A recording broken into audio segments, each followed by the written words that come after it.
বাংলাদেশ থেকে মুরগির কাঁচা মাংস এবং ডিম আমদানিতে নিষেধাজ্ঞা জারি করেছে সৌদি আরব। তবে শুধু বাংলাদেশ নয়, আরও ৩৯টি দেশ রয়েছে এই তালিকায়। জনস্বাস্থ্য ও খাদ্য নিরাপত্তার লক্ষ্যে সাময়িক এই নিষেধাজ্ঞা জারি করেছে দেশটি।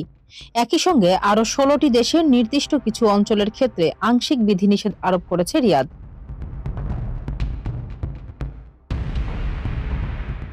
বুধবার Saudi food and drug authority SFDA জানায়, বৈশ্বিকভাবে প্রণোদয় রোগের ঝুঁকি বেড়ে যাওয়ায় সতর্কতামূলক ব্যবস্থা হিসেবে এই সিদ্ধান্ত নেওয়া হয়েছে।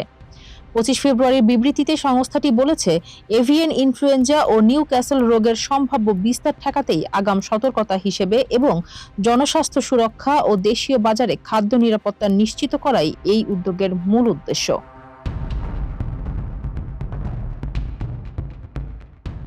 বাংলাদেশ ছাড়াও নিষেধাজ্ঞার আওতায় থাকা দেশগুলোর মধ্যে রয়েছে নেপাল, ভারত, চীন, যুক্তরাজ্য, জার্মানি, জাপান, দক্ষিণ কোরিয়া, মিশর, মেক্সিকো, দক্ষিণ আফ্রিকা। অন্যদিকে অস্ট্রেলিয়া, যুক্তরাষ্ট্র, ইতালি, ফ্রান্স, কানাডা, মালয়েশিয়া সহ ১৬টি দেশের কিছু অঞ্চলের উপর আংশিক বিধিনিষেধ কার্যকর করা হয়েছে।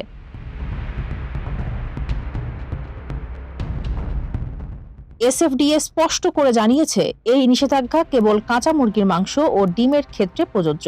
তবে তাপ প্রয়োগে প্রক্রিয়াজাত মুরগির মাংস ও ডিমজাত পণ্যের আমদানিতে কোনো বাধা নেই। পাশাপাশি নিষেধাজ্ঞাপ্রাপ্ত দেশগুলোর উৎপাদক ও আমদানিকারকেরা অনুমোদিত স্বাস্থ্য ও সুরক্ষা মান পূরণ করতে সক্ষম হলে ভবিষ্যতে বিধিনিষেধ পুনর্বিবেচনার সুযোগও থাকবে।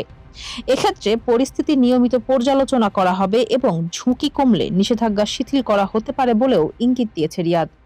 ফারজানা হাসিন, মানবকণ্ঠ।